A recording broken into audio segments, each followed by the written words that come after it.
Hello, YouTubers. Waldorf and Statler here to Hello. introduce you to a review we're going to do for the Ninth Age. The Ninth Age is a community-driven, can't even speak. It's part of being old. It's old. Old. A driven project to basically keep Warhammer as we know it going in a community-driven way. The project is being led by different groups. You probably know a little bit more about the this. Swedish guys and the ETC guys, a few from each of those got together and in an effort to keep Warhammer alive after the 8th edition Execution. Yes. Yes. The Age of Sigmar ending of Warhammer.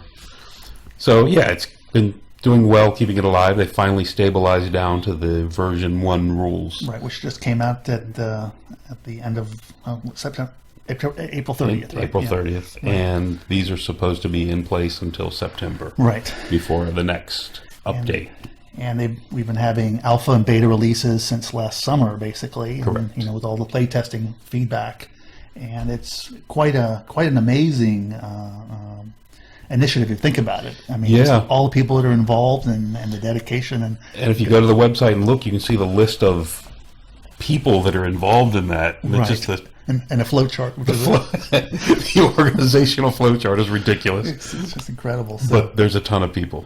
So for people who are interested, we'll put a link down in the description, but it's just, you just go to the9thage.com. You can get all the rules. You can get all of the old army books that you used to play with. They all have new names, probably for copyright reasons. Yeah. But basically, they're the old army books. Everything's been redone. The rules have been streamlined, simplified. So they're much easier to read and follow. Right. A lot of things have been standardized. Every army book has now been tweaked to allow it to fit within the new rule compact. Things have been changed here and there. Points have been calibrated, so they're a little more aligned than they were in the old days. And it's quite interesting. If you go to the if you go to the website, you also find there's forums which are very active, for the rules. Would they say 6,000 signed up last I heard? 6 or 10, something like that. Was yeah. it? Okay. And then for every army book grouping, there's its own forum for different section of rules. It's all quite impressive. So we would recommend people just go look at it. We've been playing it in our group since we heard about it last fall, I guess, is when we first started playing. Technically, it was a summer still. Yeah, so 8-9 months. Probably. Yeah. And like I said, it's been evolving, but it's all pretty good. So and you can give plenty of feedback on the web on their forums, and they listen, they'll discuss it, and you can put forward suggestions, and And it's sometimes I do think in reading the forums people get a little confused. This is not a community-led initiative. This is a community supported initiative. Right. There is a structure. There's a whole bunch of people that are volunteering their time. They're not making any money. Right. Putting all the structure in place, doing all the rules, and talking to miniatures companies to get them to produce things and all these things. But what they really want is feedback. They want testing as far as results of games played to help with balancing, and they're collecting it in all different ways. So we think this is kind of the new thing as far as if you were into Warhammer before, this is what you should be playing. This is the way to go. I mean, the other options, of course, Kings of War is still out there, and just some people are just not adapting to that one. Right. Not liking everything they're seeing.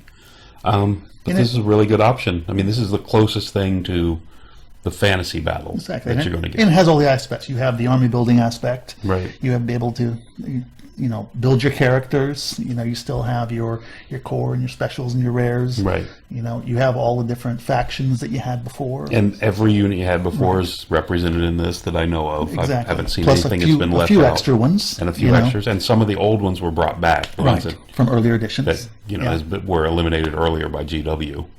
Yeah. Now seem to have come back. Exactly. And it's basically on the surface, it's the same rules as 8th. I mean, you have the same phases, the same movement, everything else. It's just how it's listed down in the rules is just a little different to make it easier to understand. Correct. You no longer have to walk with the Necronomicon 500-page document and beat up your friends with it.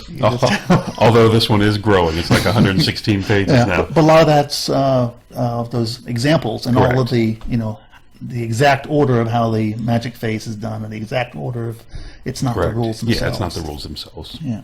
And supposedly they're coming out with a starter set of rules at some point, Right. but I haven't For seen entry. anything Yeah, I on think that they were yet. talking about that for after summer or something. I think it's the Right. next thing they're working on. But yeah. But, and then we're going to just talk about the rules, changes, big differences you'll see between this and 8th edition. And as in the normal Waldorf and Statler tradition, we'll give you our thumbs up, thumbs down to each item. And as was just said, we're going to go through each chapter. We're going to go through each lore. We're going to go through each army book, and we're going to try to post a video for all of them. Yeah, hope you stay interested, as we ramble on. Yes. But it's pretty And much it's okay, it. because we're old. We're allowed to ramble. Exactly. We'll be hidden. Enjoy. All right.